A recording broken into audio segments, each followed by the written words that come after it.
ഒന്നും മനഃപൂർവ്വമായിരുന്നില്ല ഡോക്ടർ. കുഴപ്പമില്ലടോ. എന്റെ ജാതകത്തിൽ ഒരു ജയിൽവാസം ഉണ്ടാവുമെന്ന് പണ്ടൊരളിഞ്ഞ ജോത്സ്യൻ എഴുതി വെച്ചിട്ടുണ്ടായിരുന്നു. അത് തന്റെ ഈ മൂലക്കുരു കൊണ്ടാവുമെന്നായിരുന്നു എന്റെ പേടി.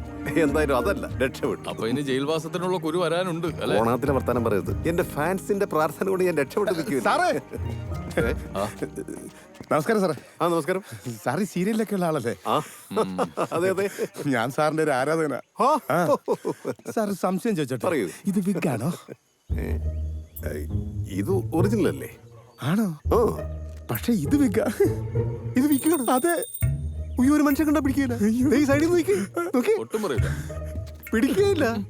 സൂപ്പർ. പക്ഷെ വിഗ. ആണോ? അതെ അതെ. Keep it up. Thank you sir.